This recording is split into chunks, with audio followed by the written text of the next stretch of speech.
So welcome to quarterfinals in the women's bantamweight division. Kristina Lakichuk of Ukraine up against Sevgi Dogan. Big day ahead of us today. 14 fights in the afternoon session, 14 in the evening session. Every single one of them quarterfinals. So the winners will be guaranteed bronze medals. And we're really getting to the business end of the competition. It's been a fantastic competition so far. 6 days we've had prior to today. We've had some outstanding fights in Ring B, and looking forward to plenty more coming our way today. Lakichuk beat Anna Budimir-Bakan of Germany by unanimous decision in her one fight so far. Sevgi Dogan squeezed past Mikoto Harada of Japan by split decision. Very close fight. Session 12 in the Ring B quarterfinals. Bout number 293. Please, into the red from Ukraine, Kristina Lakichuk.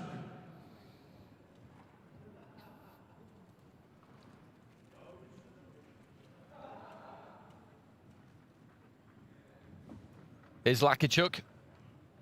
As I say, she beat Anna Budimir-Bakan of Germany in her one fight so far. She got a bye in the previous round.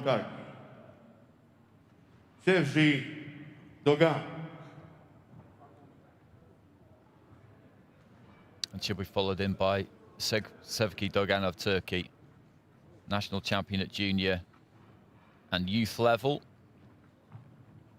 As I said, very tight fight against Harada of Japan. The judges of this bout: Singapore, Poland, Jordan, Guatemala, and Croatia, and the referee from Korea, Kim Jong-ji.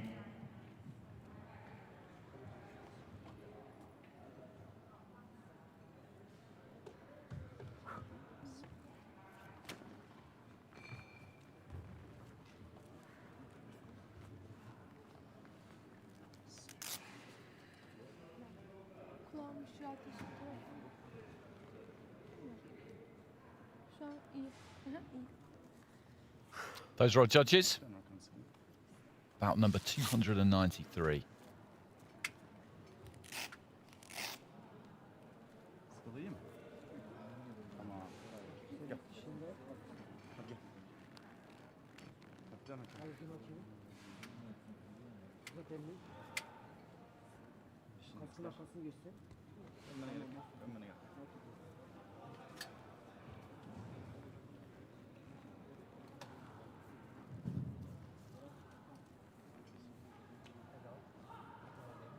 Kim Jong-jin of Korea, our referee. So in the blue corner, Sevgi Dogan of Turkey. In the red corner, Kristina Lakichuk of Ukraine. As I said, big day of quarterfinals today. We had a few yesterday, and these two both southpaws, and a win, as I said, will guarantee a bronze medal and a place in the semi-finals.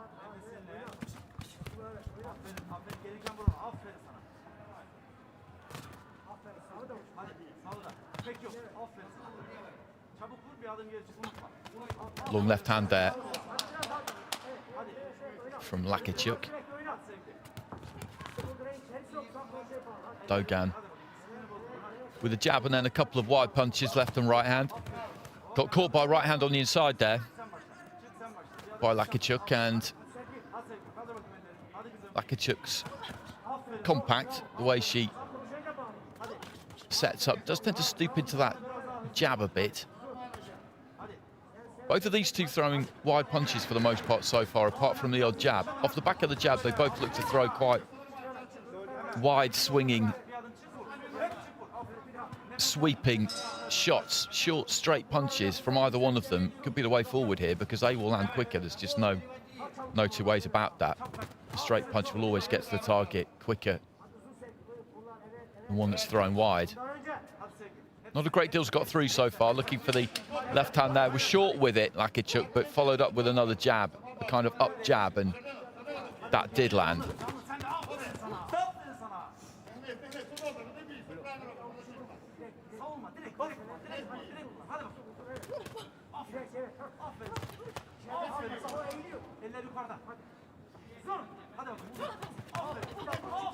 It's a nice left hand there from Lakichuk as Dogan was just looking to try and busy up her hands a touch.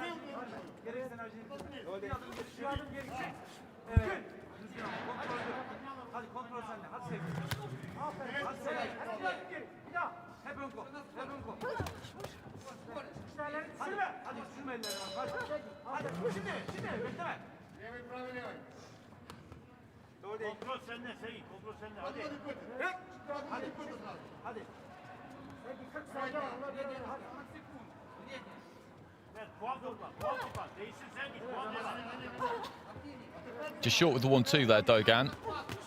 Lakichuk moving in, letting her left hand go again. Doesn't quite reach the target.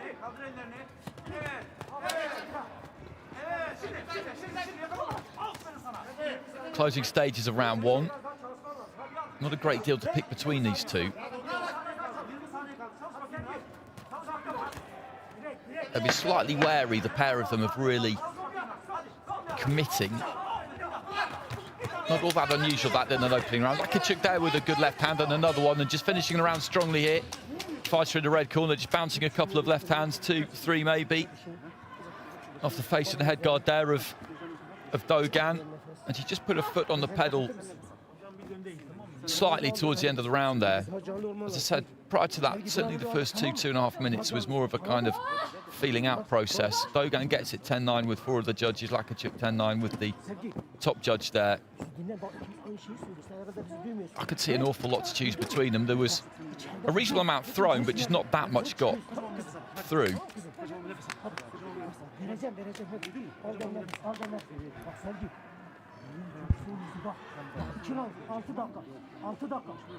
I think Lakichuk might be slightly unfortunate there to see 4 of the cards go against her.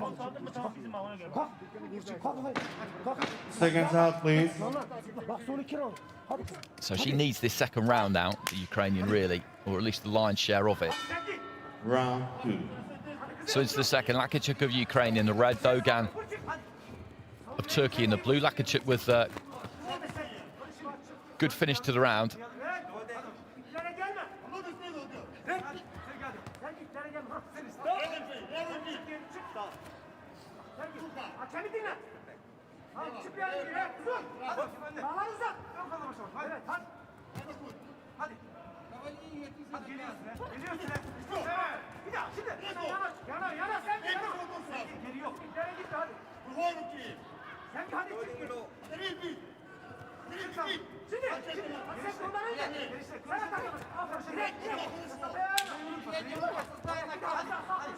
Again, similar to the first round, most of these 1-2s don't land. Left hand there to the body from Lakichuk, who just quickens up those feet to try and get on top of Dogan.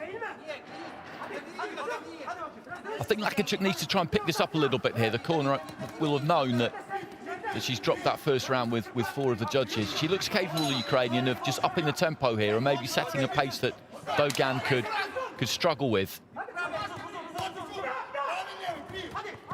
Dogan just ditches in that 1-2. Rattling off a few punches to the body there, Lakichuk.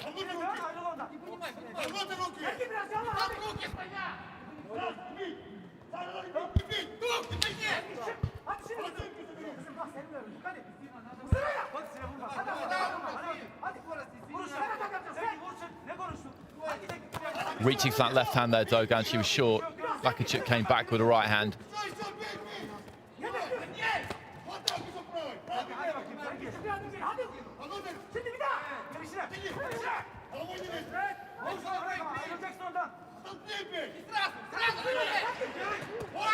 Good left hand there from Lakichuk.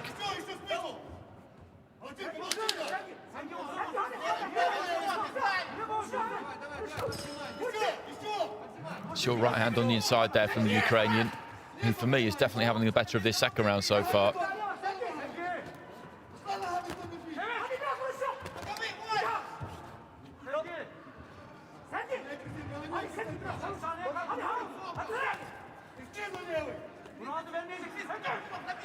Just slightly messy.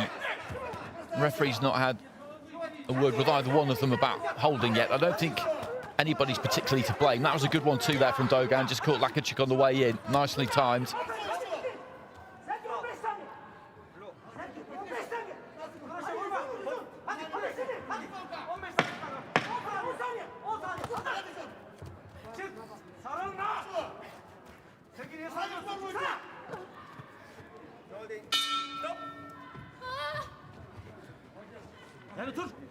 So the scoring of this second round critical now for Lakićuk in the red corner there. Dogan got it with 4 out of the 5 judges at the end of round 1. And Lakićuk gets it across the board there, which, from where I was sitting, is the correct verdict. 2 rounds to the good she is with the top judge there, and then the other 4 cards are level, so this very much in the balance. Lakićuk needs to convert 2 of those 4 drawn cards in her favour to get the win. Dogan needs 3 out of 4. Remember, a place in the semi-finals and a guaranteed bronze medal on offer here. Seconds out, please.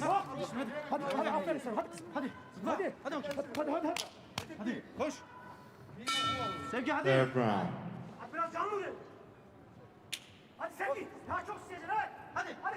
So into the third, Lakićuk of Ukraine in the red, Dogan of Turkey in the blue. And this one very much in the balance, just a little 1-2 thrown to the body there from Lakićuk, and another one.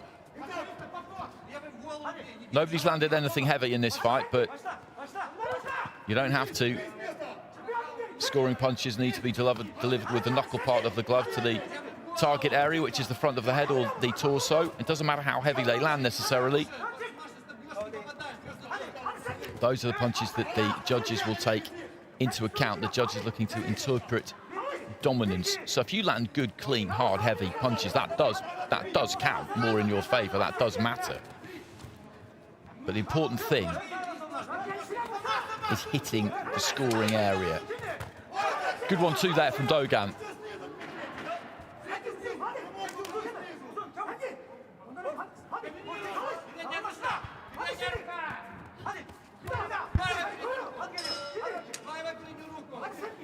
Lakićuk just fainting a little bit there, looked to throw the left hand, didn't let it go.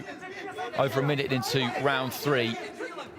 And we know the equation here, there's those 4 cards which are standing level at the end of the second round.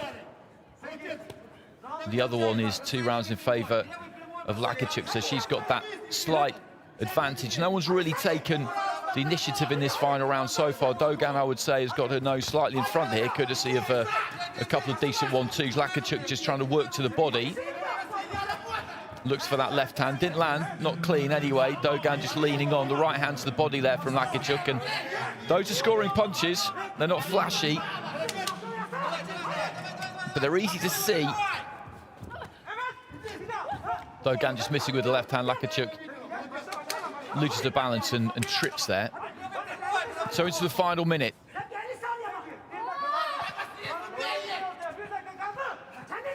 And Lakićuk is holding Dogan there. There's no doubt about that. You see her left arm round the back of Dogan, holding her in position and then hitting it to the body. And there was a kind of cry of frustration there from Dogan. And the referee is, I think he could be doing a bit more about that, because that's happened 2 or 3 times now. And as I said, those are scoring punches. And again, the left arm just round the back of the shoulders there of Dogan and just dragging her onto that right hand. And Kim Jong-jin is having a word with Dogan, and that is not her fault there.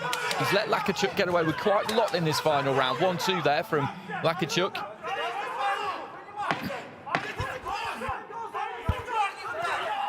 And both of these looking for a strong finish. Dogan just walking in a bit tall and square there. Doesn't matter at this stage. You just need to let her hands go. The bell goes, and I think I would favour the red corner as she walks back away to my right-hand side. But was interesting, that final round. Just a few little tricks there from Lakićuk.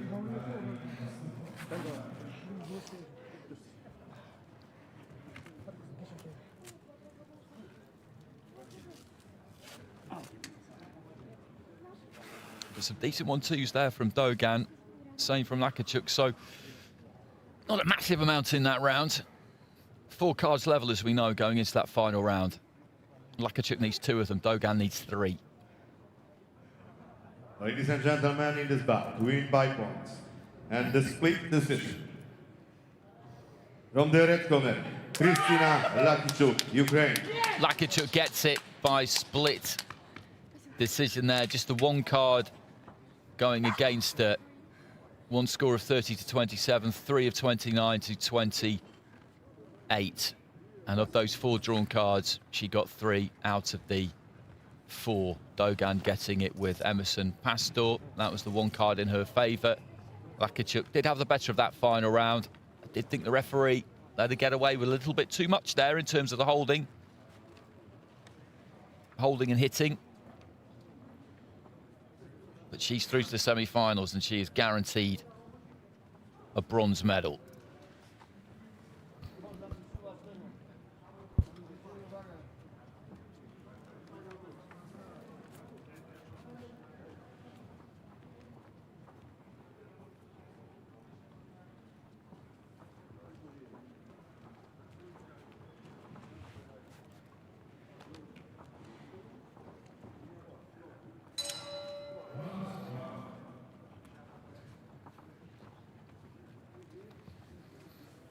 Really interesting fight coming up next. Aishagul Yelyubayeva of Kazakhstan up against Karolina Ampulska of Poland. Yelyubayeva is...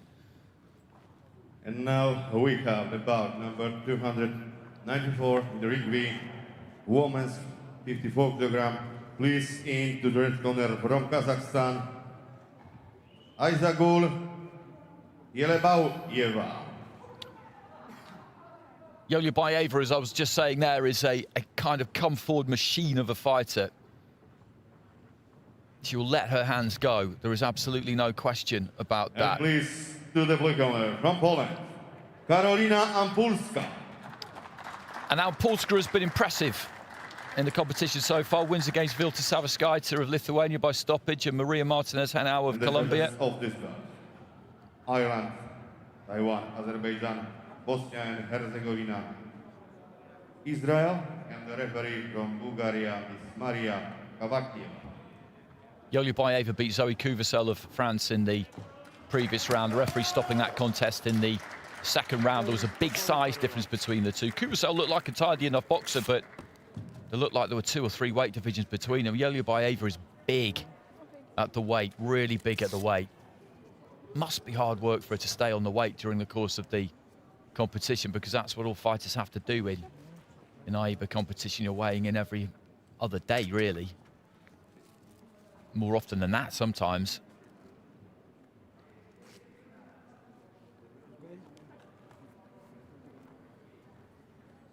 Won junior and youth national titles in Kazakhstan.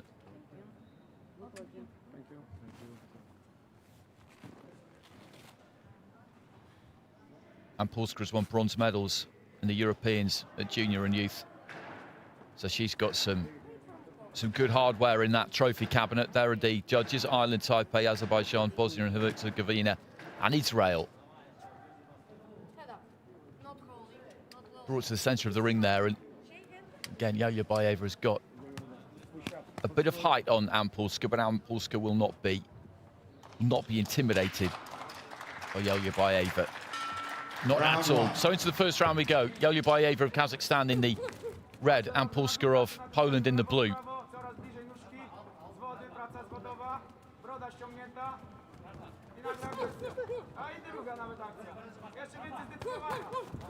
Yelyubayeva looking to try and close in with the right hand there. Just got slightly too close. Wasn't quite enough room for it. Looking for a jab to the body. Ampulska onto the inside. Tries to throw that right hand over the top. Good combination there from Ampulska.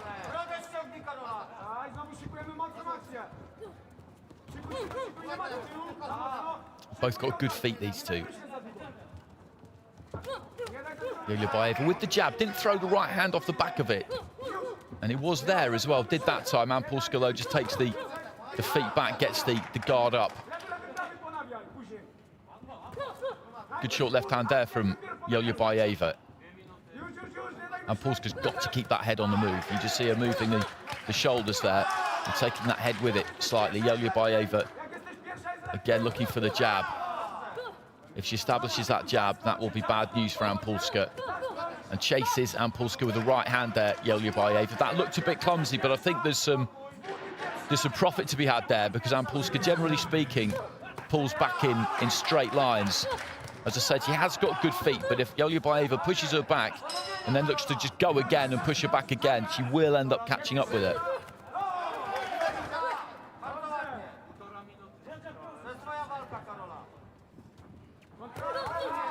A bit of movement there from Polska through the left hand, but then as she was looking to try and throw the right, got one back from Jolibaeva. Shaping up to be an interesting fight, this, as we head into the final minute of round one. Short with the right hand, but followed it in there, Polska. Just about got there with the left hand. Nice right hand on the inside there from the pole. And the left, the right hand came back from Jolibaeva, but Polska got the better of that exchange. I don't think Jolibaeva has just quite worked hard enough in this round so far. She's not really thrown enough. Polska has been the more proactive of the two. And for that reason, has landed more from where I'm sitting.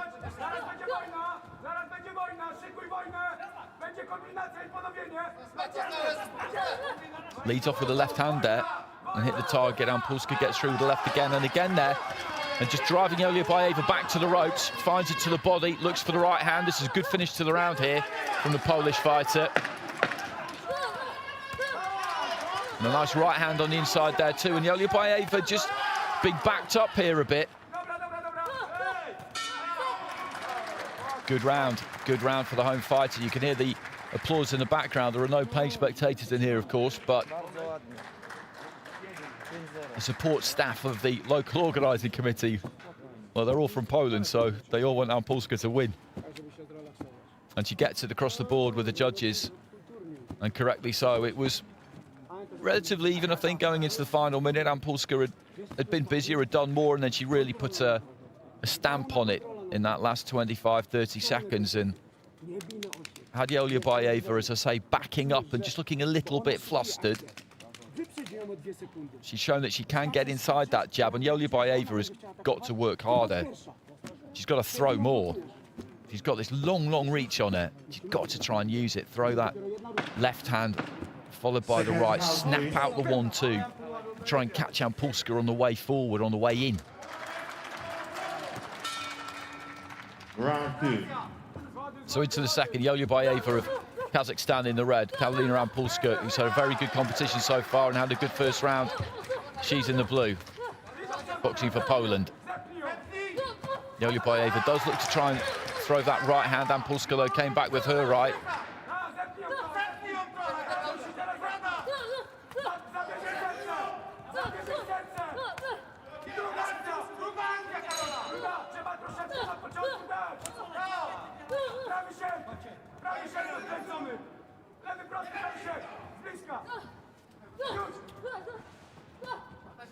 Good right hand there from Jolibaeva.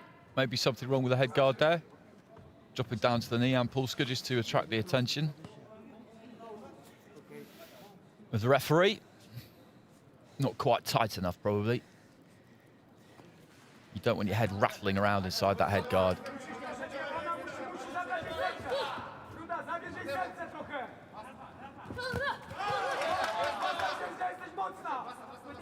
Good movement that from Polska, just pivoting around the front foot. I did say in the first round that sometimes she can tend to pull back in straight lines, and that is the case often, but there again, slips off to the left, and that's crucial because Jolibaeva has got that long reach, but she can't really employ it at the moment. Polska's just keeping her turning, keeping her moving, which is exactly what she needs to do.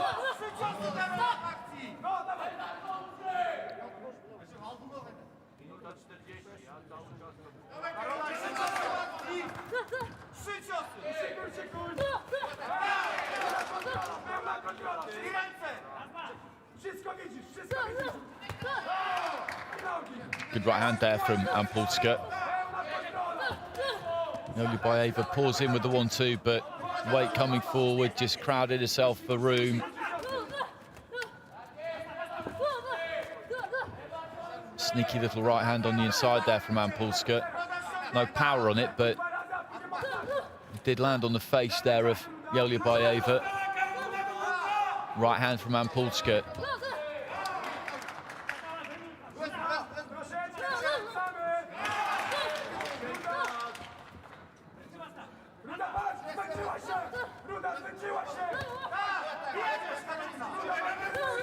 Well into the final minute. Right hand there again from Anna Polska. And Joliebaeva again in the second round, apart from the opening exchanges, hasn't been positive enough. She's throwing, but there doesn't seem to be a great deal of conviction behind her punches, to be honest. She moves forward, looks to throw the left hand, right hand. Anna Polska, though, just seems to have a much more of a plan here.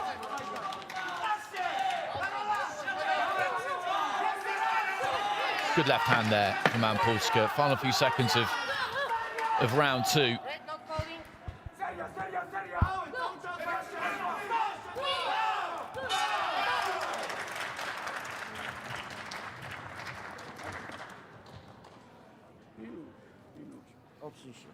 She's staring down the barrel here, Joliebaeva, or at least I think she is. 2 rounds in. It's the quarter-final stage, the absolutely critical stage, and Anna Polska's got it with all 5 judges there. 2 pretty easy rounds to score, so she's 2-0 up across the board, and Joliebaeva needs a huge final round here. I can't see it. And Polska, right from the start, has just looked like the boss in there. Joliebaeva is physically big, has got those long levers, but has never really punched with any kind of authority. As she moves in there, it's just all a bit half-hearted. You have to give Anna Polska a lot of the credit here, because she's boxed a good fight. But slightly disappointed with Joliebaeva. Third round. So into the third and final round. Anna Polska of Poland in the blue there. She's in the driving seat, 2 rounds up with all 5 judges. Joliebaeva of Kazakhstan in the red.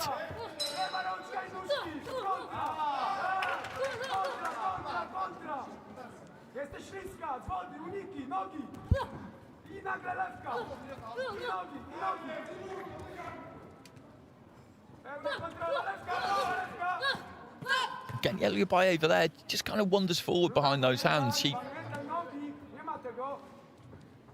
just punched with a lot more conviction and precision in her fight against Kuvasel. But as I said at the start, Kuvasel was so much smaller than her that she was able to kind of get her under control, or rather she knew that Kuvasel couldn't hurt her. I'm not saying that Anna Polska necessarily hurt her, but she's been able to get to her, definitely. Right hand there from Anna Polska. This is better from Joliebaeva. Right hand down to the body. I thought that was okay. The referee saying it might have been a bit low.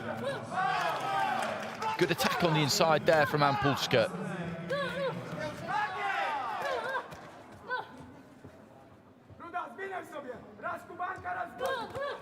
Nice left hand. Switching southpaw.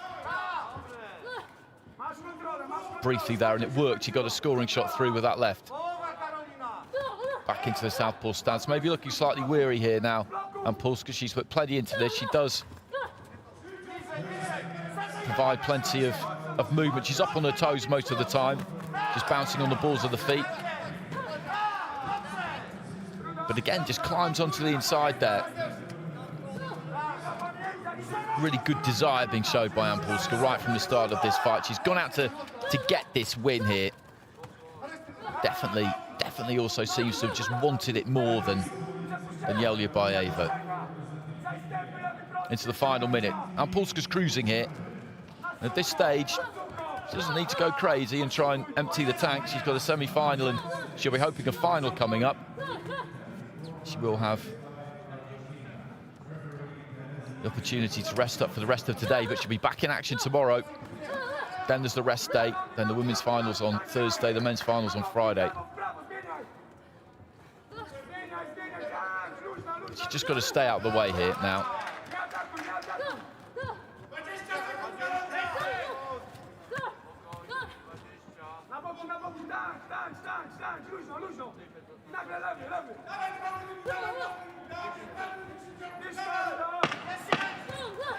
Good left hand there from Anna Polska.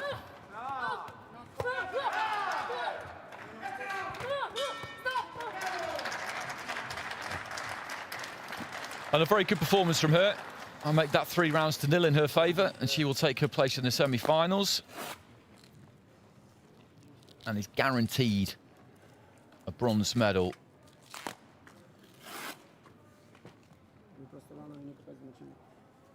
That'll be her third win on the bounce. Stopped Savitskaitė, Lithuania, in the second round in her opening contest. Looked sharp. Beat Maria Martinez-Henao of Colombia by unanimous decision. And it'll be another unanimous decision, Ladies and gentlemen, in this fight. In this bout, win on points with unanimous decision from the blue corner, Karolina Pulska, Poland. Well, Pulska on a real good run here. Bronze medalist in the 2019 European Youth Championships. She's now got at least a bronze in the 2021 World Youth Championships. 3-0 with all the judges. Couldn't really be any other way.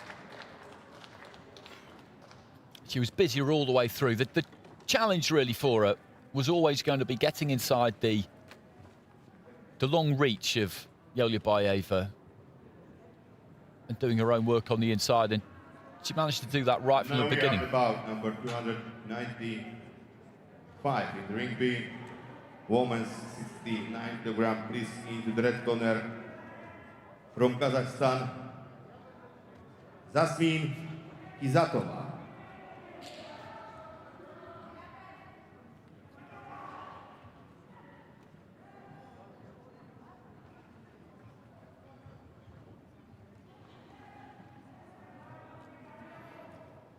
And please to the blue corner from Italy, Melissa Giemi. So in the women's welterweight division here, that was just Yasmin Kizatova of Kazakhstan making her way to the ring. And this is Melissa Gemini of Italy. We haven't seen any of these fighters yet, just 9 boxers in the women's welterweight draw. So these two going straight through to the quarterfinals. Azerbaijan, Guatemala, and the referee from Russia, Mr. Sergei Krutas. Gemini on paper would be the favourite here. She, in 2019, won gold at the European Youths. 2018, bronze at the European Juniors. Kizatova, though, came third last year in the elites in the seniors in Kazakhstan, and that is some recommendation. So this could be very interesting. I don't know a thing about either of these two stylistically, as this is the first time we've seen them. And that's one of the really interesting things about this competition, is that fighters who are coming here are just not fighters that you'll have seen before. And there's just something fascinating about waiting for the bell to go and just seeing how they shape up. Seeing how long it can take just to get a read on what they're about. That kind of rhythm and beat that they'll box to. So Kazakhstan in the red. Italy in the blue. Welterweights. 69 kilos, and this again for a place in the semi-finals and a guaranteed bronze medal.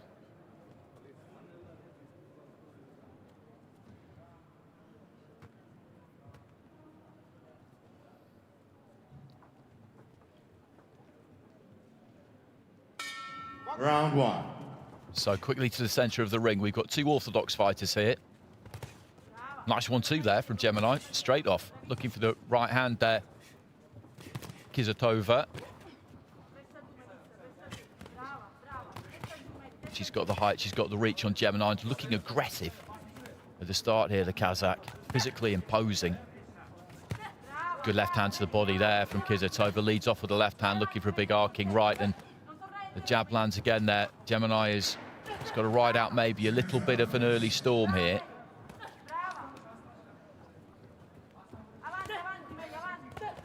Kizatova, eyes just locked onto the target. Good jab as Gemini looked to open out with a right hand and fell short with the right there. Gemini just fell in, was stuck in no man's land, in a bit of trouble. Kizatova didn't make her pay for it. A minute gone And Kizatova of Kazakhstan has landed some good blows so far. Nice right hand on the inside there from Gemini.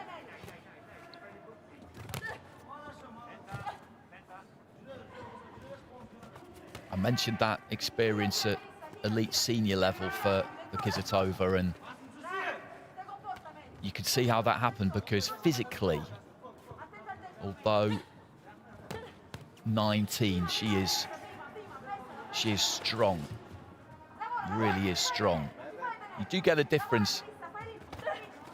You could get quite a big difference at youth level between athletes in terms of their physicality, because this catchment takes us 17 to 19, and I've said this a few times over the last few days, but people develop, mature at different rates. Some are kind of late bloomers, and at 17, 18, even 19 years old can look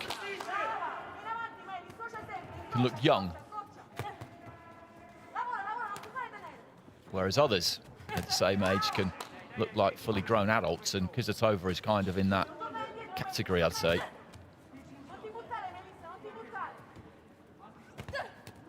Left to the body there from the Kazakh, but Gemini's doing okay here. 1-2 coming in from Kizatova. Big right hand there. Gemini took that well, but it was solid.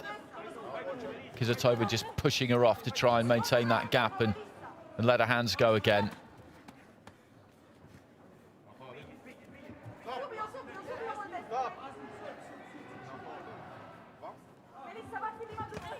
Final few seconds of round one.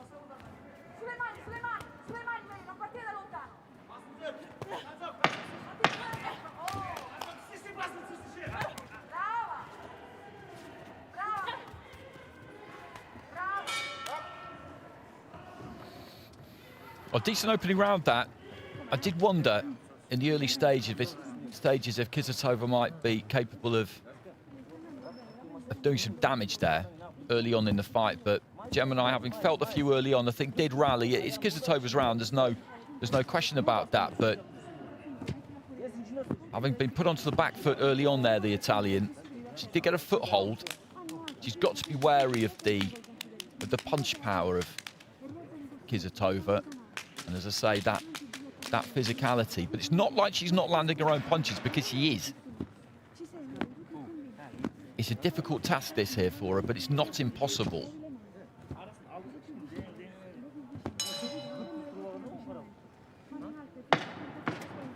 Seconds out, please.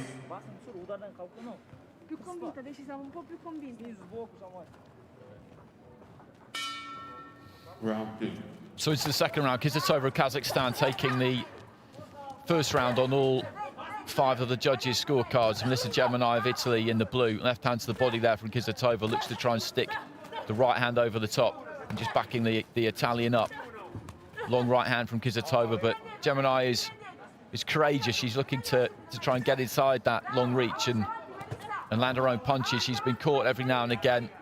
Was in the first round at times as well, but trying to keep moving. Good jab there from Kizatova. Just flicks that one up from the waist.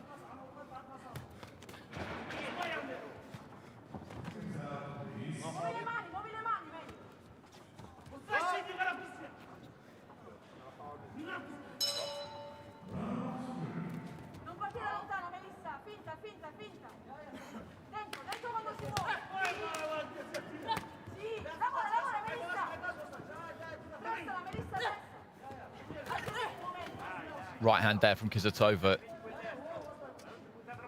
Just pulled it slightly, missing to the left-hand side. Gemini comes in, throws a 1-2, moves straight onto the shoulder.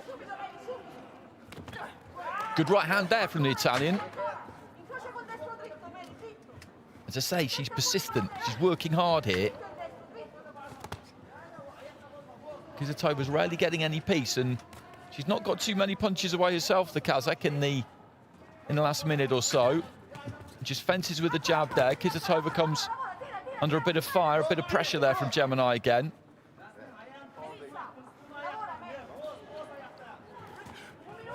There's not that much in this round at the moment. I'd say Kizatova is possibly just ahead, but if Gemini can work really hard, just dig in this final minute, there's possibilities here. Kizatova looking for that long 1-2, and then again looks for the right hand. I think she's maybe nicked a bit of a rest the last 30 seconds or so, the fighter in red, to try and provide a bit of a stronger finish. Good jab there. Nice loose jab from the Kazakh in the red. And then catching Gemini on the way in there, and the short left hand does the same job, and she's just keeping her nose in front without putting an enormous amount into this round. Gemini working hard, still just trying to move in, close her down. But good use of the jab in this round from Kizatova, particularly in the final stages of it. When you've got those natural advantages, you have to try and use them. Fighters don't always. We've seen plenty over the course of this competition who've had the tools against a shorter fighter to throw the jab, employ that superior reach, and they haven't done it.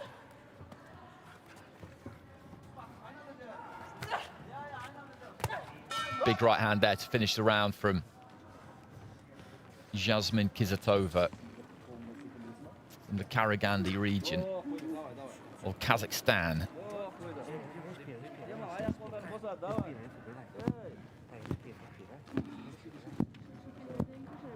Billowing the towel. That's an important job in the corner.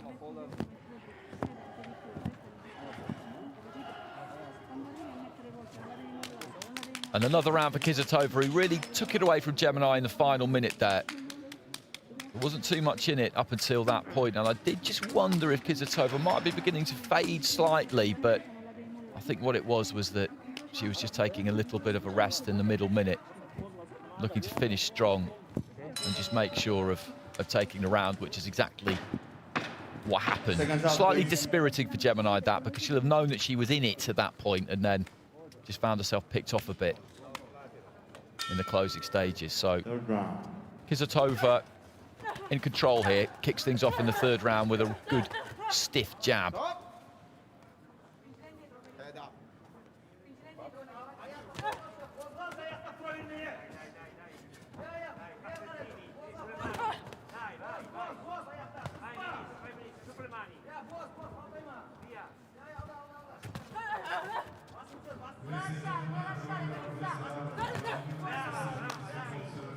Right hand landed there from Kizatova. Gemini was coming forward. She's been caught clean, pretty solid a good few times, the Italian. But she's taken them all well. Jab there from Kizatova.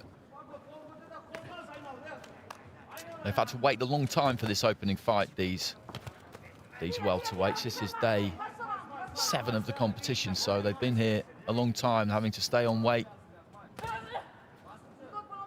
watching their teammates. And of course, under these COVID conditions, life away from the arena is not wildly exciting. There aren't that many things you can do. She's always coming forward, Gemini as well. As I said, European youth gold medalist in 2019. So this is a measure of the kind of level that Kizatova is at, because she's dealt with her quite comfortably, actually, you would have to say, on balance.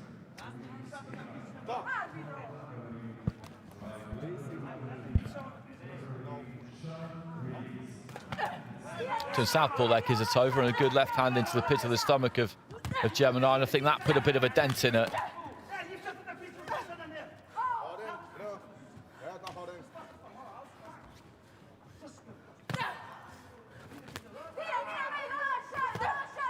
Finding that left to the body almost every time she throws it from the southpaw stance there, Kizatova.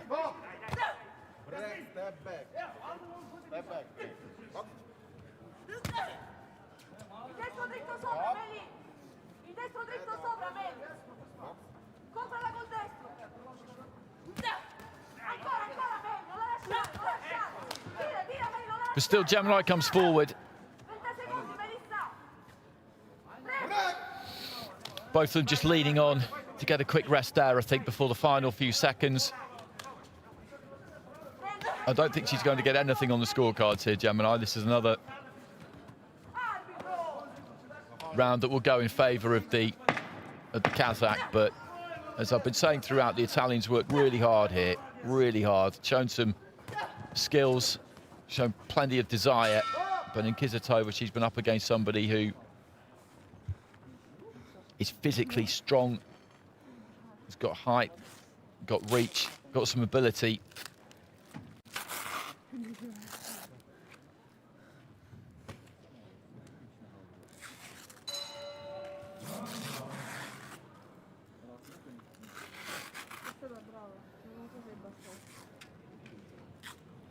So it's the Kazakh who will go through to the semi-finals with a guaranteed bronze medal. Ladies and gentlemen, win by points with unanimous decision. From the red corner, Jasmine Izatova, Kazakhstan.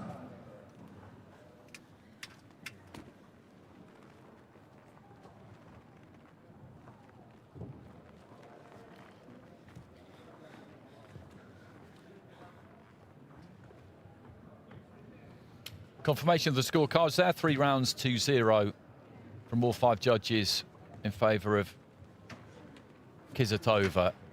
And they were comfortable enough round wins. So she advances to the next stage, which is the semi-finals, and she'll face either Barbara Marcinkowska of Poland or Anastasia Kolueva of Russia, who meet in our next fight.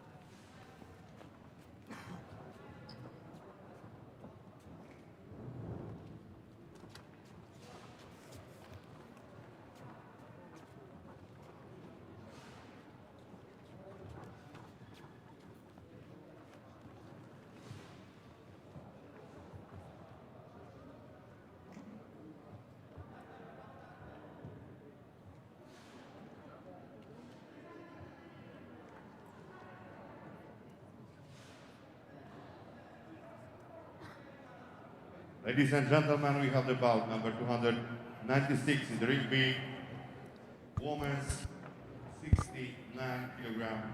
Please into the red corner. From Poland, Barbara Marcinkowska. Polish youth national champion, bronze medalist at the European Youths, and a silver medalist at the European Juniors, so plenty on the CV for Marcinkowska. And please to the blue corner from Russia, Anastasia Kolueva.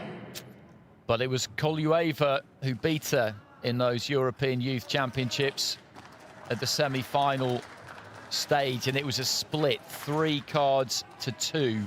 So these two know each other pretty well. Kolueva, a national champion also. And Kazakhstan, and the referee from Guatemala, Mr. Emerson Pasta.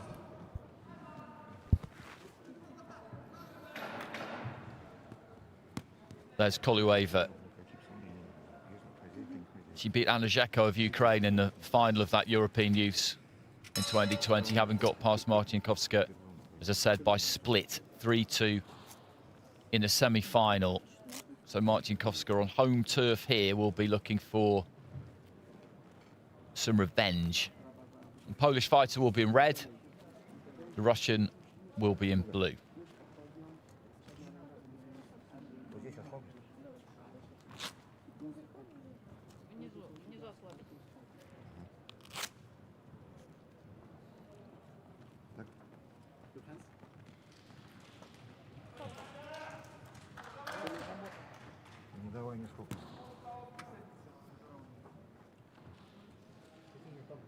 Head up, no holding, no blow, and no hitting the back of the head. Check hands.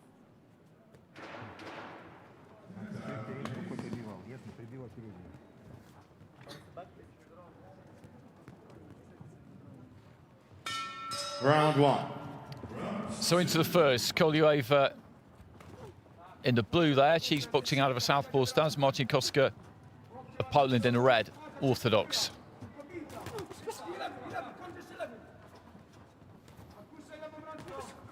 Marcinkowska stands up very tall. That's the first thing you notice about it.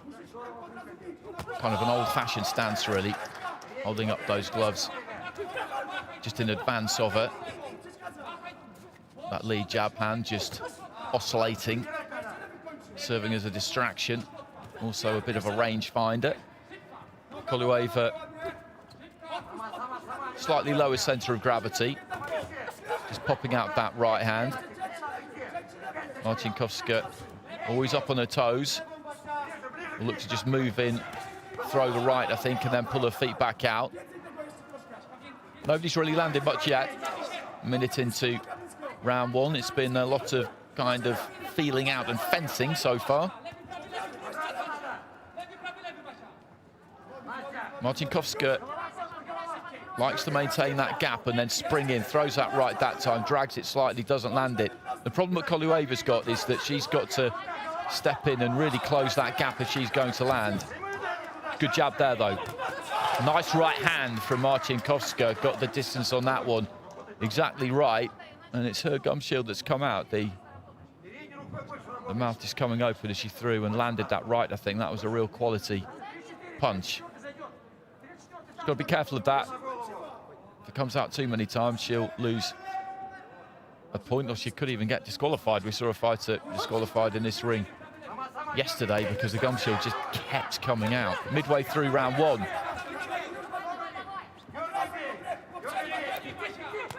Looking for that long right hand again there, Marcinkowska. What's absolutely key here for Kolywaeva is that she can't stay in front of Marcinkowska and just let Marcinkowska kind of set herself for that jab right hand. There's that right hand straight down the middle again there. She's got to move ahead, Kolywaeva, number one. But number two, she's got to try and keep turning Marcinkowska. Keep her turning, keep her moving. Jab to the body there from Kolywaeva. Looks for the left hand. She needs to pivot around that front foot. Just not give her time to set up and be stable when she's looking to throw that right hand. She knows what's coming here, Kolywaeva. Good jab there from the Russian. Marcinkowska just bobbing in and out with that front foot, just bobbing forward. And then she'll just come back, gradually just inching forward with that kind of rhythm, that routine. Looking for the right hand. Final stages of round one. Advice flooding in from the Polish coaches away to my right-hand side. There's that right hand again. She's landed that enough times in this opening round, Marcinkowska, to win the round. For me, she has anyway. Good jab there. Touch of gloves between the two.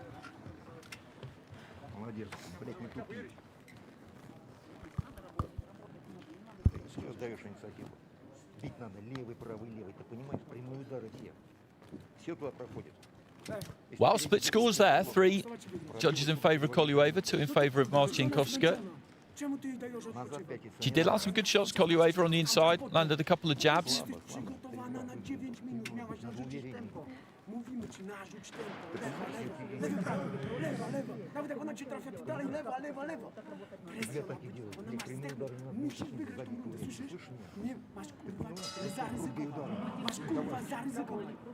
Wasn't a great deal in it. Split scoring is always an indicator of that. Right hand on the inside, followed by the left. So this set up very, very nicely. So into the start of the second, Marcinkowska, Poland in the red, Kolywaeva, Russia in the blue. Just waving that lead hand. Right hand there from Marcinkowska. As I said, stands up really straight, but really uses that height and reach. Kolywaeva's never really gone to the body. There's plenty of body to aim for there, and she does keep those gloves high, those elbows flared out to the side there, Marcinkowska. That could be a good plan, I think, for Kolywaeva. Just try and jab to the body. She can't really miss it if she can get close enough. Marcinkowska with a 1-2. Not a great deal on it. Kolywaeva looking to try and get onto the inside. Jab there from Marcinkowska. And again, good first minute to round 2 from the home fighter.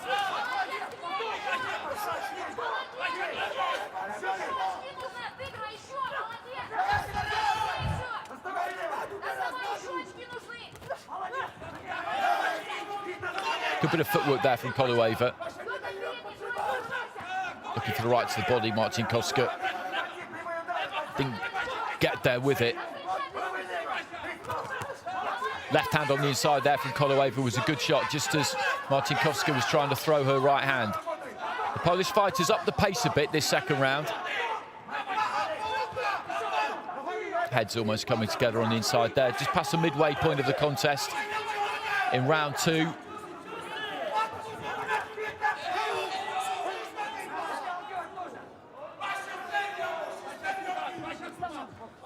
Shoelace undone for Kolewa.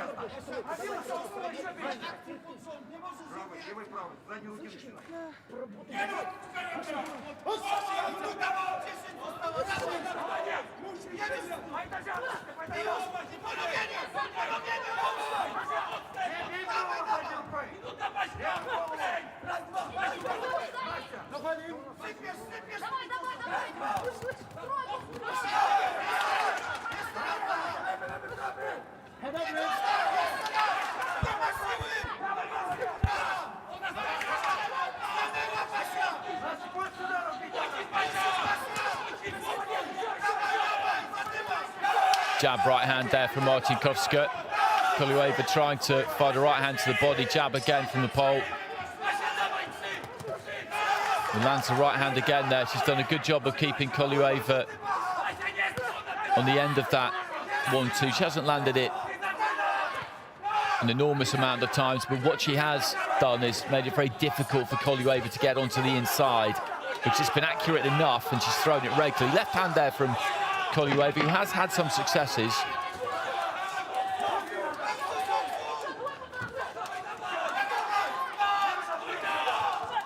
Left hand there again from Kolewa. Marcinkowska was slightly hesitant there, and the Russian took advantage, just stepping in.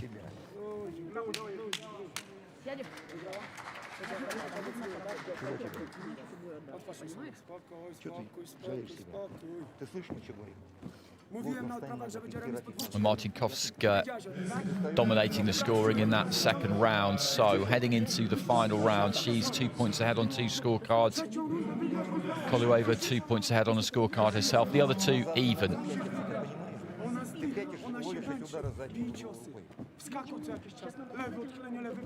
So those 2 even cards. Marcinkowska needs 1, Kolewa needs both of them. Difficult to see any of the 2018s being turned around, given the nature of the contest we've seen so far. So it all comes down to those 2 level cards. As I say, Kolewa needs both, Marcinkowska needs 1. Good fight this into the third and final round. Marcinkowska of Poland, the big, tall, orthodox fighter there in the red. Kolewa of Russia, southpaw in the blue. She's got to try and get closer, Kolewa.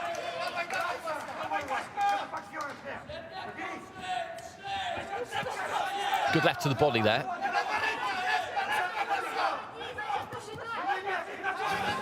When you watch Marcinkowska, it's interesting that kind of bobbing style she's got. She's like bob onto the front foot, she'll just jog back and forward, back and forward, back and forward. Then all of a sudden, she'll pull the trigger and go in. When she kind of takes that slight backward movement, when she's just bouncing on the boards of her feet there, I think that's when Kolewa needs to look to try and time her forward assault. Good right hand there from Kolewa. Because just for a split second there, she's just taking the weight back, and it'll be difficult for her to, not just to take it forward again, but she doesn't really throw when she's on that little slight backward drift. It always comes when she's on the way forward. Nice left hand to the body there from Kolewa.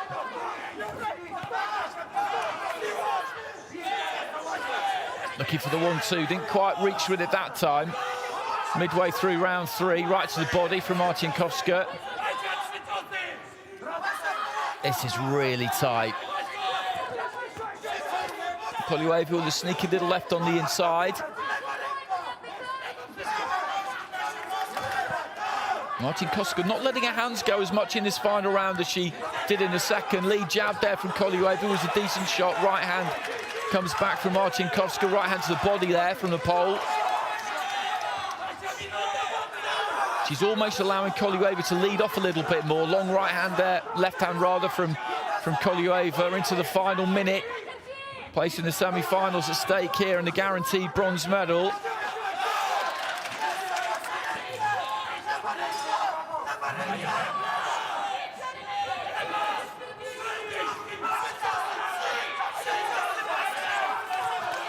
Good jab there from Martin Koska. That was a decent shot.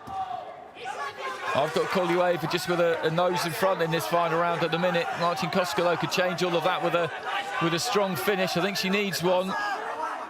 But it's the 5 scoring judges at ringside. They're the ones who count. Left hand there from Kolyueva. Martin Koska just crowding herself a room a bit as she tried to close in. Heading into the final 10 seconds. Barrage of noise around ringside, particularly from the Polish coaches. Jab there from Marcin Koska, didn't quite get through. Sneaky little right on the inside from Kolyueva, I think did, and there goes the bell. Good fight, really good fight. And as we know, heading into that final round,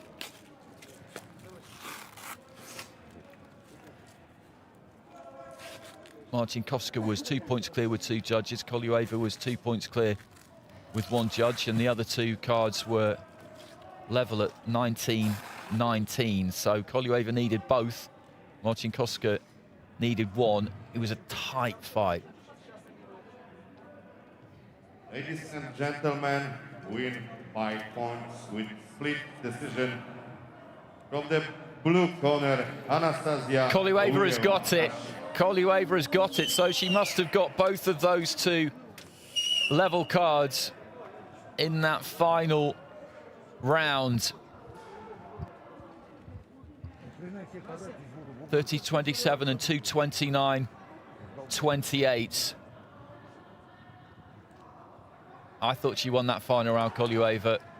It was very close. Very, very close. But she's got it, and she goes through to the semi-finals. And has guaranteed herself a bronze medal, so well done to her.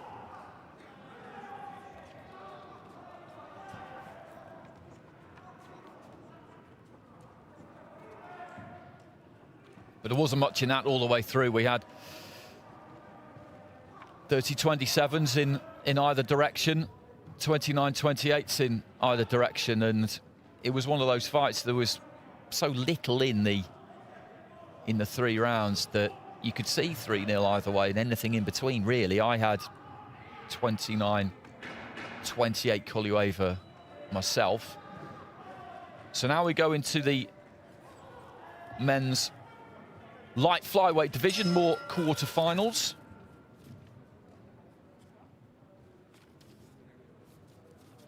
And first up, we got Vishwamitra Chongtham of India up against Omar Almetovic of Serbia, and this is one to look forward to. This is big time. In the ring B, men's 49 kg. Please into the red corner from India, Vishwamitra Chongtham. So Chongtham of India, Asian junior champion, beat Mahdi Parvizi of Iran 4 cards to 1. In his opening fight, looked good, sharp. Closer distance well, throws rapid combinations. And please to the blue corner from Serbia, Omar Almetovic. Almetovic, a European Youth Championship bronze medalist. We've seen him beat Oscar Jadridiak of Germany by unanimous decision, and Hamza Asadi of Morocco 4-1. This is a good matchup. This is a really good matchup. This is what you're going to get at this stage. Israel, Bulgaria, Korea, Kazakhstan.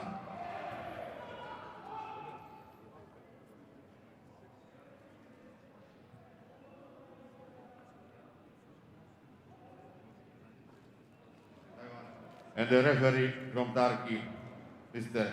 Yasar Sinan. Yasar Sinan of Turkey in charge of this one. Almetovic looked great against Oscar Jadriziak. Not quite as good maybe against Hamza Asadi. But you've got two fighters here who are pretty similar physically.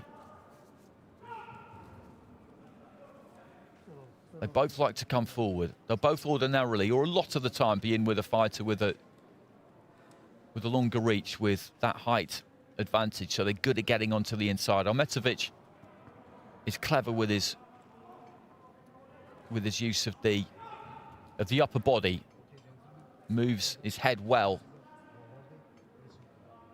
to get up close. Chong Tham is more of a raider. He'll come in, dip his knees a little bit often. Round one. From that southpaw stance, and throw a rapid jab left hand. There's that jab. There he goes again, straight away. Just dips in, quick jab, left hand. Ahmetović with the lead right hand there. Chong Tham again, looking for the body. That time, went straight down the middle. Connected with the head of Ahmetović.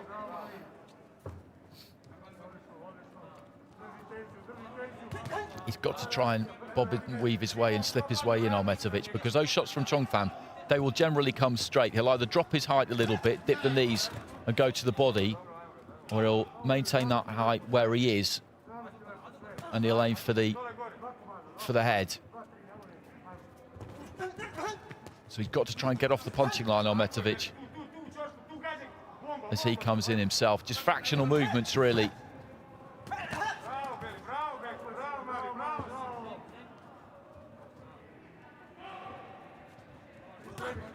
Right hand caught on the gloves, though, by Chong Tham, thrown by Ahmetović. Ahmetović is in the blue. Chong Tham of India in the red. Left hand to the chest there from Chong Tham. Ahmetović looking for the right. I think that was blocked by the forearms. And just working that lead hand there, Ahmetović. Midway through round one. He's covered up well so far, Chong Tham. Guard has done its job. He's got nice balance.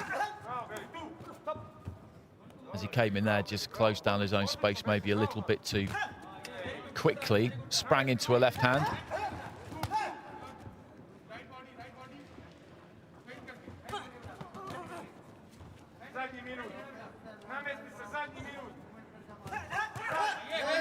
Slightly off balance there, Chong Tham, as he dipped away to his right-hand side, but still managed to find the target with the left hand.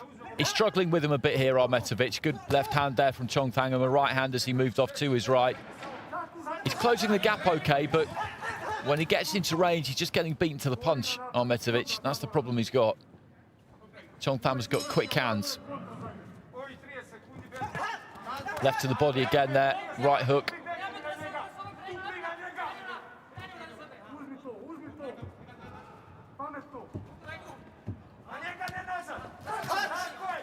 That's good upper body movement, really good upper body movement there from Chong Tham.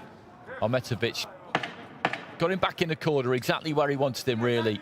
But you see him just slip underneath the right hand, roll away to his right, and all of a sudden he was gone. There goes the bell at the end of the round. That's a Chong Tham round. And as he did against Parvizi, he just looks very, very sharp in everything he does, really. That stock in trade is the 1-2, and particularly early in the fight, I remember that against Parvizi. That's what he looks for. 10 lines across the board there. Once he's found that a few times, then he looks to be just a little bit more expansive. We saw him lead off with a couple of hooks there at times.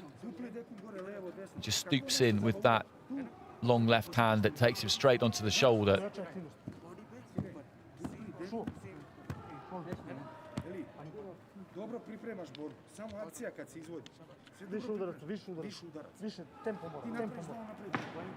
Seconds out, please. And on the inside there, Ahmetović just can't really compete with the hand speed. Round two.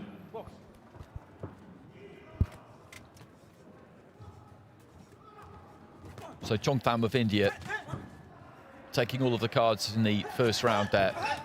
Ahmetović of Serbia has got to try and find a way to get to the Indian fighter, it's going to be a difficult task.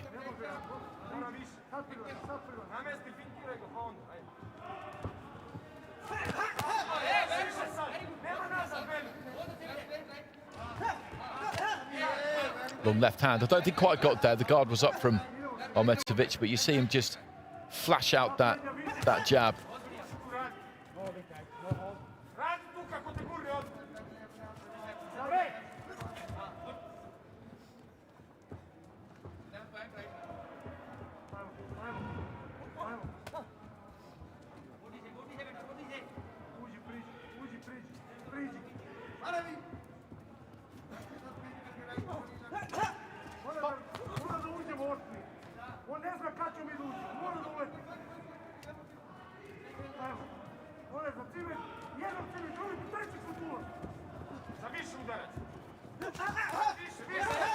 Looking for the right hand there, Ahmetovic, but Chong Pham beat him to it. Midway through round two. Ahmetovic just with a little feint. Fairly equal, that exchange. Ahmetovic again just trying to track Chong Pham down and see if he could land on the inside. And looking to work the body there, Ahmetovic.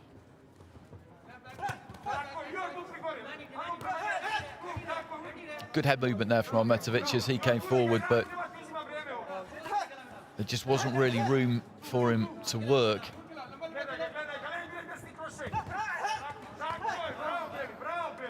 Little right hand there from Chong Pham, and then slipped away to his left. Lead right hand there from the Indian again.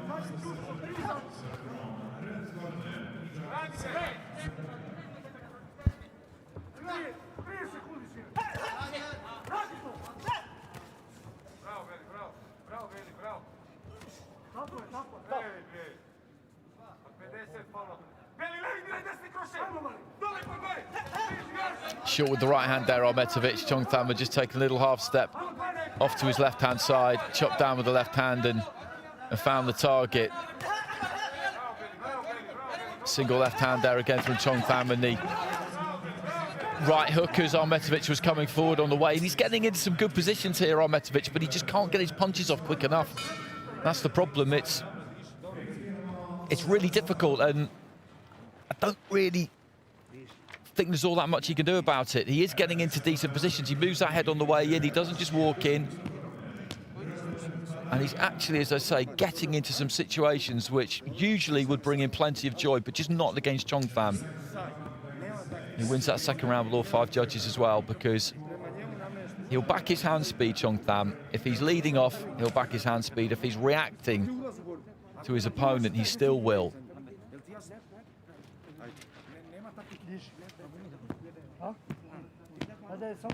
That's right to the stomach there from Ahmetovic. As I say, he's not completely without his own successes here, but in every exchange, pretty much he's coming off second best.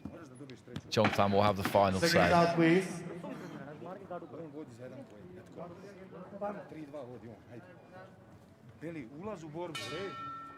Third round.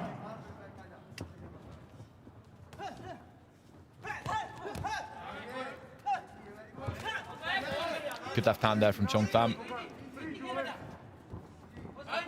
Crouches and really shoots that one up, follows it in, and it's very difficult to counter it. You've got to see it coming and really try and set him up for the uppercut. But he's got good variety, and the way he alters that height is clever. As I said at the start of the fight, sometimes he'll just dip the knees like he did there and go for the 1-2 to the body. Other times he'll just maintain that height punch to the head. Others he'll dip and shoot up and still go for the head. He varies things up really well. Good left hand there. Again, good example of him just backing his hand speed.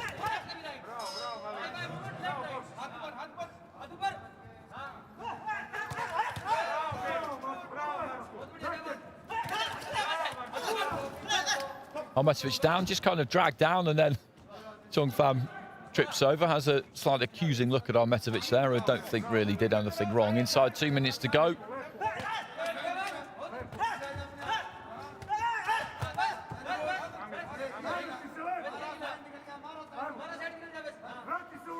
Zhongfang just goes for a brief walk there. He's well in control of this and he'll know it.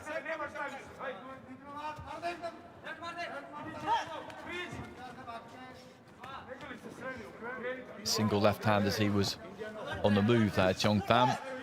He's going to take some beating. He'll meet the winner of our next fight between Sanzar Tashkenbay of Kazakhstan, who looked tremendous in his only fight of the competition so far. Tashkenbay in with Ibrahim Ishchanov, so it's Kazakhstan up against Uzbekistan, and that is always something to look forward to. Whoever wins that, though, will most certainly be taking on Vishwamitra Chongtham.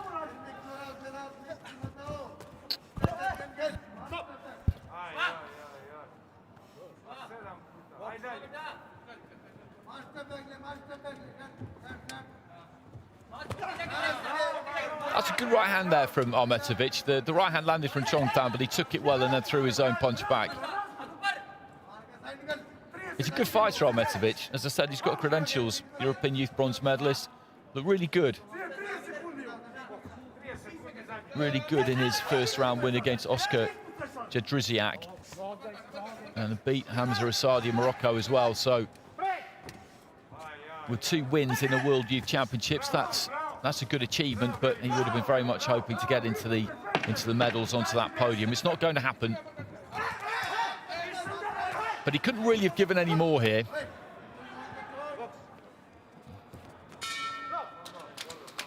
And there goes about.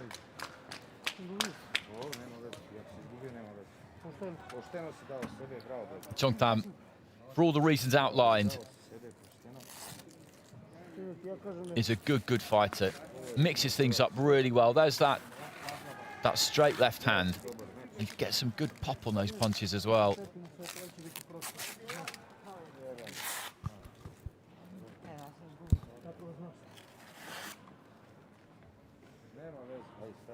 Good combo that from Ahmetovic. As I said, he got into some good positions. Ladies and gentlemen, who win by points with the unanimous decision from the red corner, Vishwamitra Chongtham, India. So Chongtham of India through to the semi-finals. 3 rounds to 0 with all of the judges, and it was a straightforward one to score. Ahmetovic put everything that he could into that, and I'm sure he'll have learnt plenty, but Chongtham just always had the edge.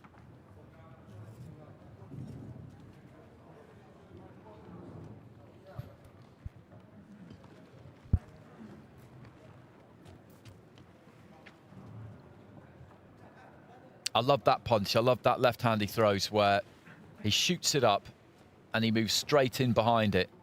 It's a shot to nothing. There's no real way of countering that because he throws it so quick and he's on your shoulder so quick, whether he lands it or not. There's just no response to it.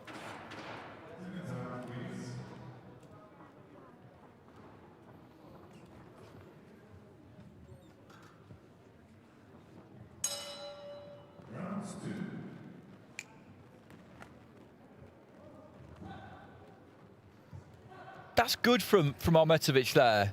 Really good. Just slips away to his right-hand side. As I said before the start of the fight, he's clever in the way that he moves forward.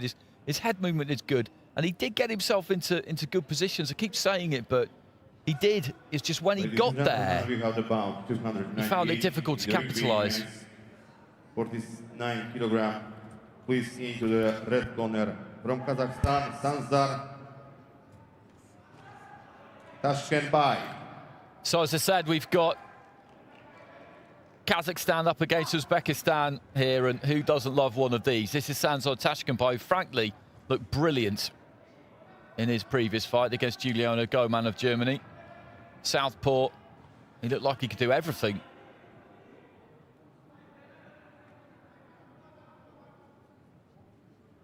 And please to the blue corner from Uzbekistan, Ibrahim Ishchanov. And another southpaw. Physically, they're quite similar.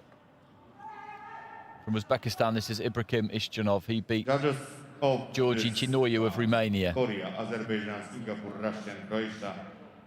And the referee from Taiwan, Ms. Lee Chiata.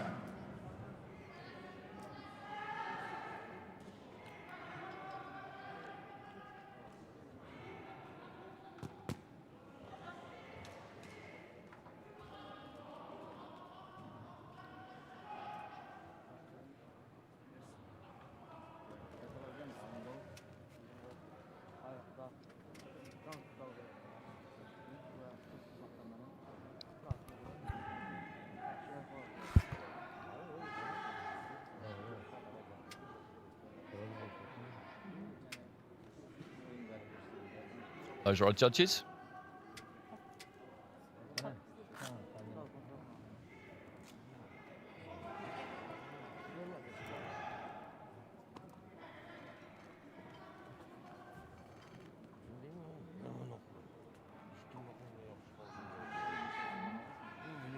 Usual checks from the referee.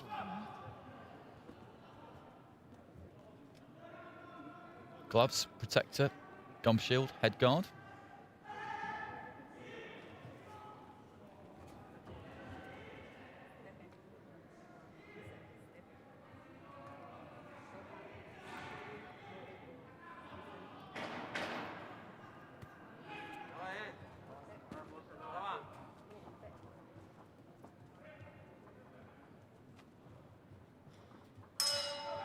Round one.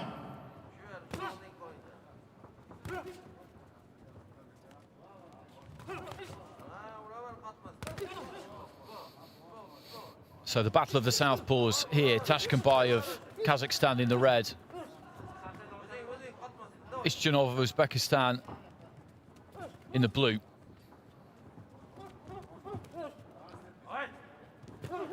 Ishchanov's got a bit of height on Tashkenbay. He's having to punch up slightly. Did there with the 1-2. Incredibly slim. Ishchanov.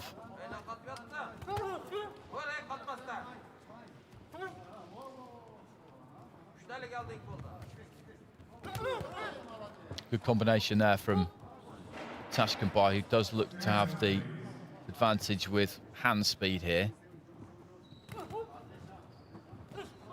Ishchanov can't wait too long before throwing a jab. He needs to just try and keep pumping that out, that 1-2. Tashkenbay looking to try and open out a bit there.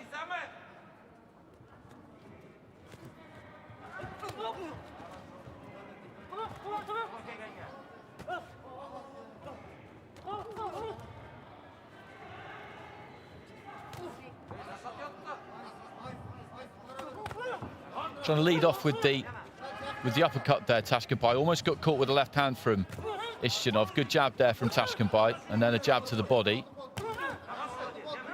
Ishchanov's just not been able to use those long levers to particularly good effect so far. Tashkenbay is just turning him.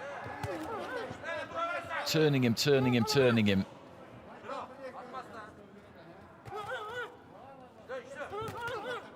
And landing his own punches. It's a good performance this so far from the Kazakh. Big left hand there from him into the final minute of round one.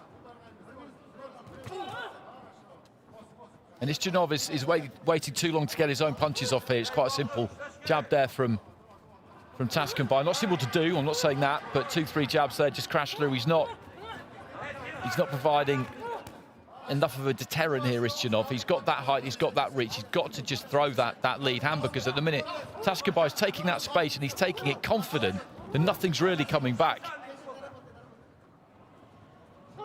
He's just completely dictating here, Tashkenbay. And we know how good he is from watching him in the previous round, but Ishchanov isn't doing enough to try and stop that from happening.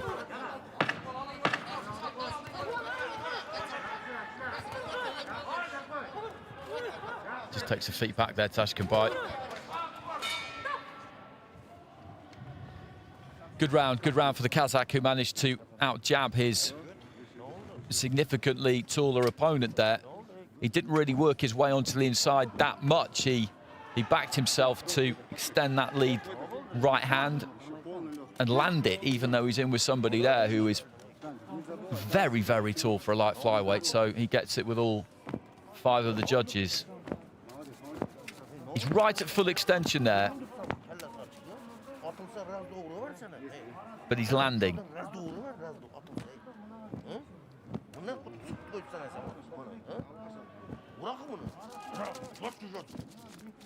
And there's not enough coming back from Istjanov.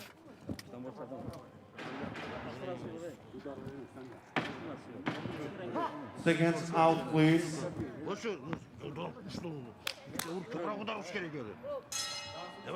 He's got to show a bit more belief here, I think, Istjanov. He's got the look of a fighter who doesn't really think he can beat Tashkenbai.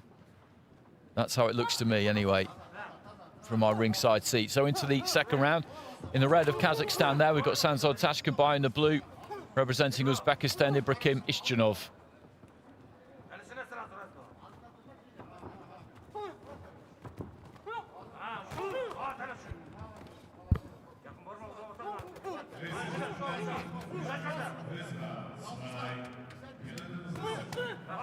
That's better from Istjanov, chopping down with the left hand there. That gave Tashkenbai something to think about.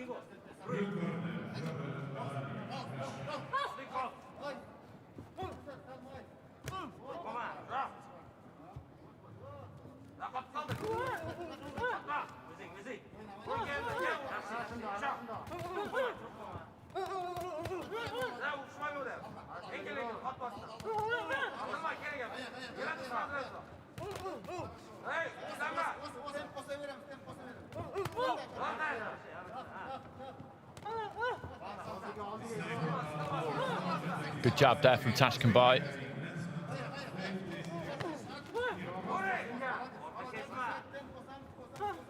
Istjanov just poking out that lead hand. It would be good to see him really just snap that out.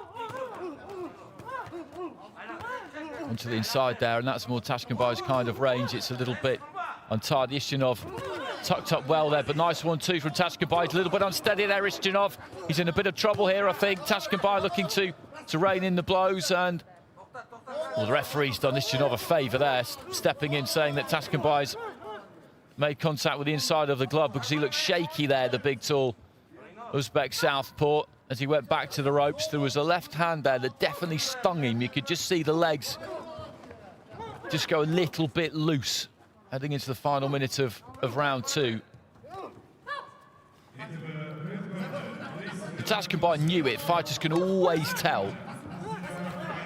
You get that sniff of blood in their nostrils, and he was all over him.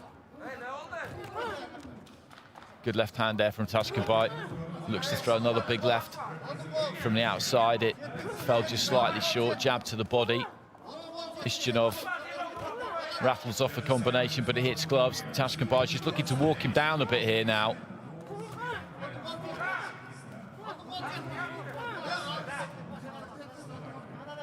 He's never been too far away from him, but whereas previously he's looked to keep him turning, keep him moving, not give him that chance to settle and set his feet.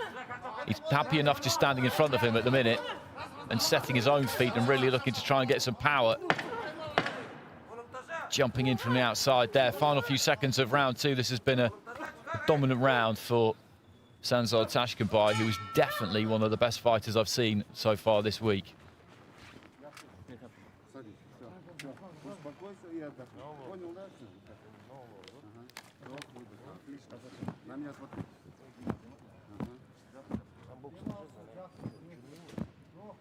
A couple of 10-8s in there, and I can understand why. So Tashkenbai in total control here. Be interesting to see what he does in the final round. There's no need to empty the tank here because the semi-finals are tomorrow. He'll be boxing again tomorrow against Chongtham for a place in the final.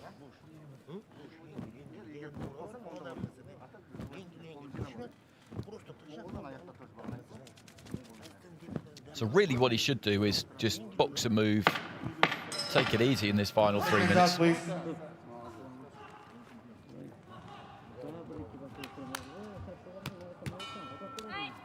Third round.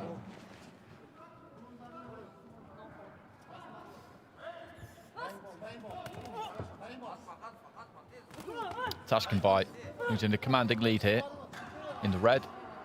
Boksie for Kazakhstan, Istjanov representing Uzbekistan in the blue, and I think Tashkenbai wants to go after Istjanov here.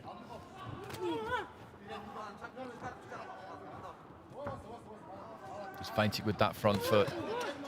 Lands the right hand. Istchanov has never really been able to get to grips with him.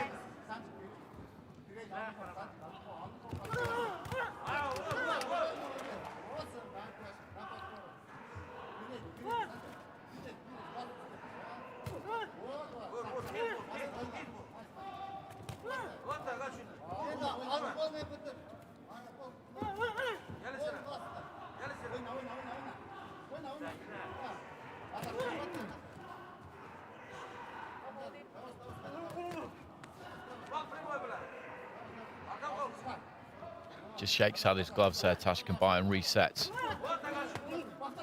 Just not used that jab, Istchanov.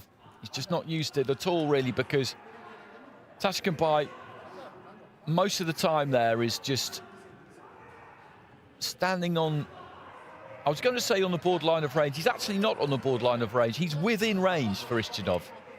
But he's been happy to take that position up because Istchanov just hasn't had the confidence, I don't think, really, just to snap out that jab left hand. I think he's just worried what will happen if and when he does. So Tashkenbai has been completely confident just to take that space where he's close enough that he can just move in and land his own punches. Istchanov, throughout this fight, really has been completely preoccupied with what Tashkenbai is doing, and at no point has really looked to try and set the agenda himself. Very easy for me to say these things sitting at ringside. I'm aware of that, but that is what has happened. You can see it. He's never really had the belief in this fight that he could win it.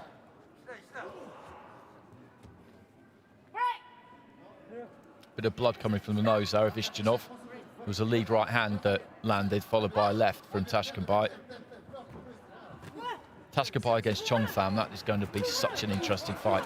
Two southpaws with differing kinds of styles. Good left hand there from Tashkenbai. I said he can maybe take it easy in this final round, but I think he could box at this kind of pace all day. Left hand there, just kind of rocked Istchanov onto his heels a bit.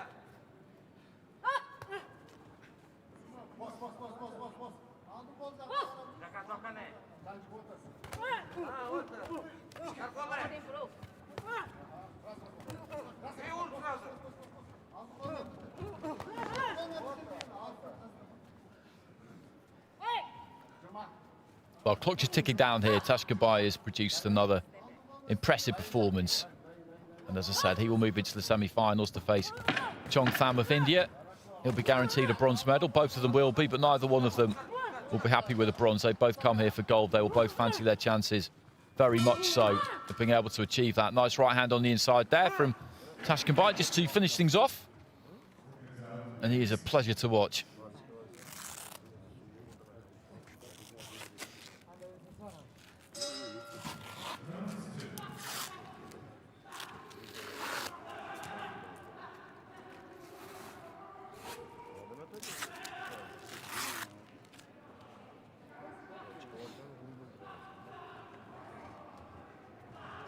Just those small movements, just taking the feet in fractions and then landing that left hand. Ladies and gentlemen, win by points with unanimous decision. From the red corner, Tanzan, Tashkenbai, Kazakhstan. Unanimous decision, that's the only way it could be. 3 rounds to 0 with all of the judges, some 10-8s in there as well, 1 from Singapore, 2 from Croatia. And he cruises through, really. It's not often that a fighter will cruise through a Kazakhstan versus Uzbekistan clash, but that's exactly what he's done. Cannot wait for that fight between him and Chong Pham in the semi-finals. That is going to be terrific.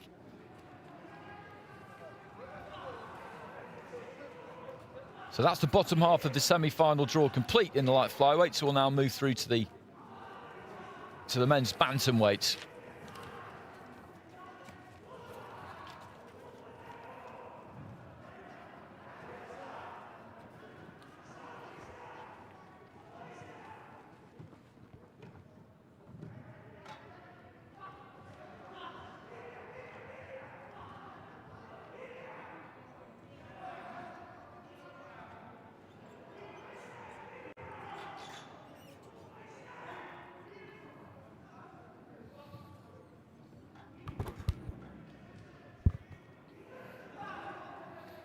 So semi-final places on offer in the bantamweight division as well, of course. Ruslan Aslikian up against Michele Baldassi.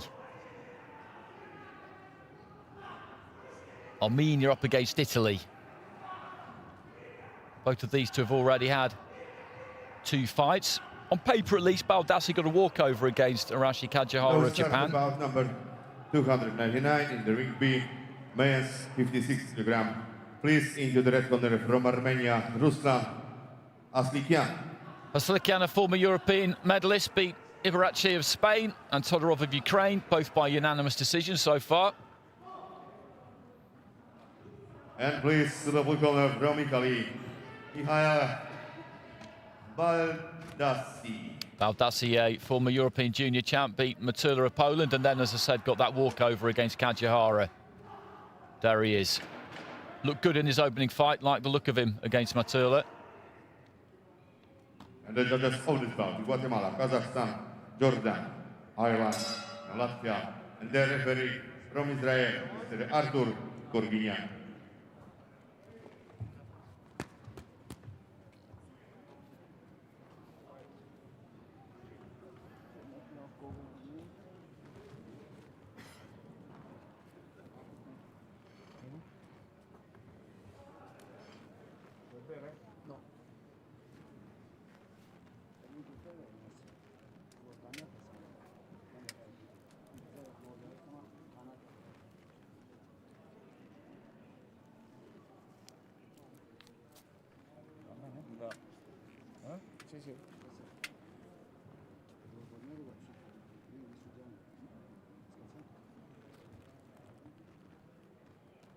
That's Baldassi of Italy.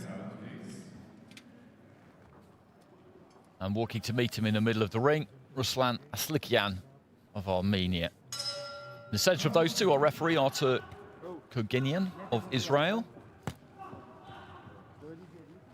Aslikian southpaw, Baldassi orthodox. Round 1.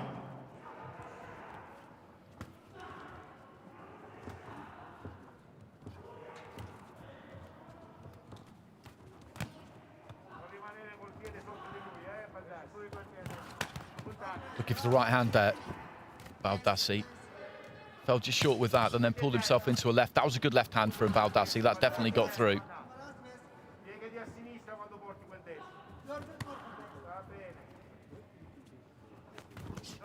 Left to the body there from Aslikian.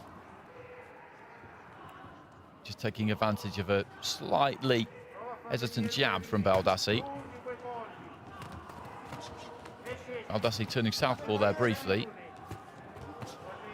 Left to the body again there from Aslikian.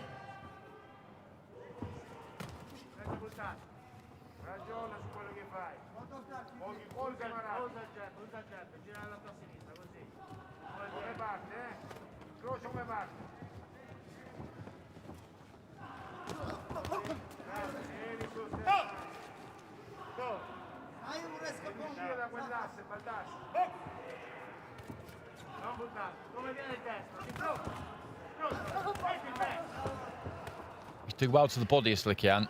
When he gets up close, he's finding it quite regularly. Baldassi is quite long-bodied. Generally speaking, looks for punches to the head. And when he does that, he leaves that midriff quite exposed, and Aslikian is happy just to tap away at it. He's not hitting it particularly hard, but those are scoring punches. Punches that will be taken into account by the judges. Left hand there from Baldassi.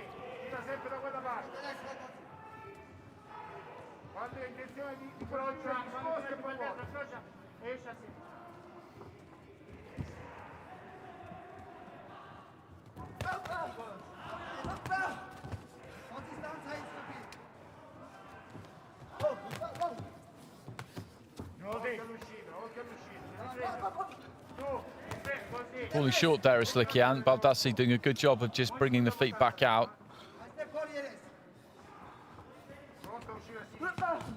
Left to the body again there. Just a short little shot there from Aslikian, and that might be winning in the first round so far.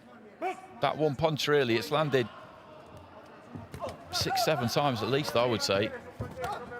Big overhand right there from Baldassi as he was on the turn, and looks for the right hand down the middle. There's that left again. He looks for it every single time, particularly when Baldassi throws a jab, but jab all right hand. He's just looking to just slip and then throw the left to the body, Slikian. Bell goes at the end of the round. Baldassi, who made more of the running in that round, who aimed the bigger shots, got through with a couple of strong-looking right hands, but the volume of work there, accurate work, was a Slikian's left hand to the body more than anything else. Split scoring. 3 cards go for Slikian, 2 for Baldassi. I can see that. I can see that. Sia quando vuoi attaccarlo. Boom. Lo devi prendere preciso. Tutum. 2-3 colpi, esci fuori. Senza restare a fare a cattura. E non buttarti addosso. Tienilo via, centro ring. Tieni, col jab sinistro, lungo. That was good from Baldassi. Good upper body movement as he was moving his feet. L'importante è tu quando colpisci devi spostarti rapido a sinistra e colpisci. Out, please. Ok? Vai. Aumenta il ritmo. Vai. Round 2. Ladies and gentlemen, the winner of this bout by unanimous decision is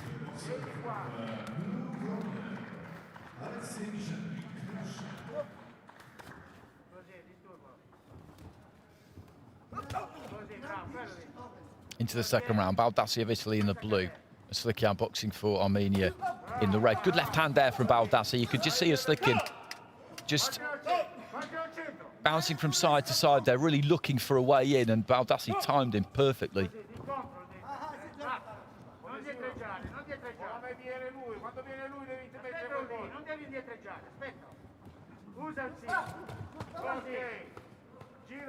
A little bit of a change of dynamic in the fight in this second round. In the first round, Baldassi was keen to lead off. In the second round, he's just hanging back a little bit, happier for Slikian to do that,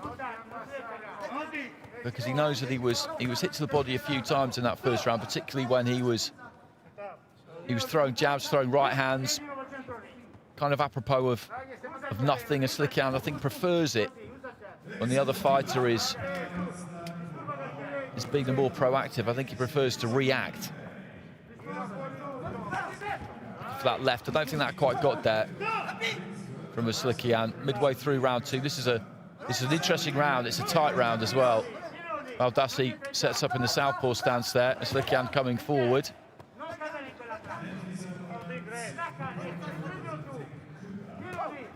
Sticking with the right hand there, Baldassi, taking on the gloves from Slikian. Just trying to draw something from Baldassi there, Slikian, just stamping with that front foot. Baldassi getting onto the inside, but caught a couple there from Slikian.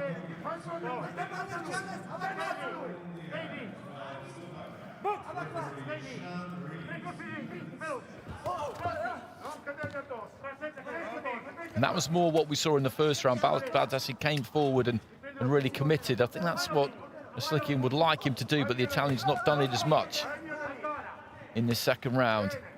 Split scoring in the first round, remember. Looking for the left of the body there, Slikian, and his balance was a bit off there, the Armenian, as he just wandered into the final 30 seconds of round two, and still up for grabs this round, I would say. Left hand comes back there from Slikian after the right hand from Baldassi.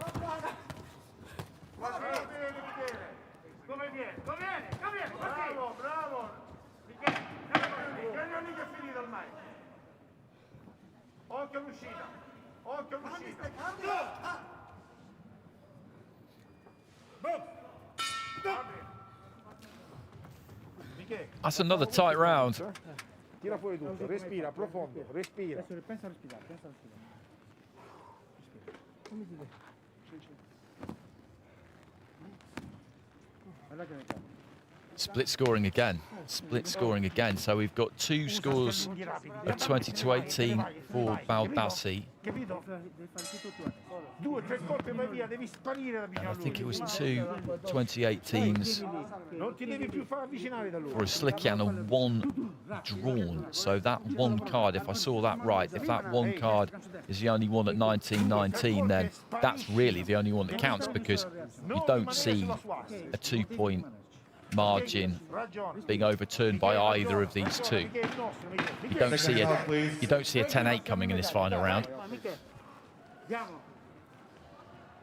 So this is absolutely fascinating. Going into the final round here, this on an absolute knife edge. Baldassi in the blue, boxing for Italy, Slickian boxing for Armenia in the red. And I could see how you would give those first two rounds 2-0 to Slickian or 2-0 to Baldassi, all one apiece. I could see all of those scores.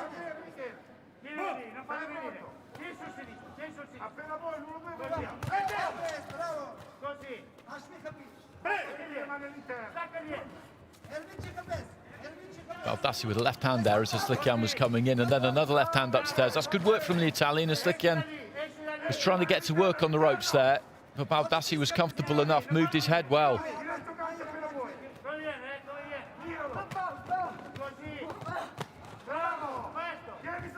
Right hand on the inside there again. I think in that exchange was the best punch. That came from Baldassi. There was a lot going on there. There was lots of movement. There was plenty thrown.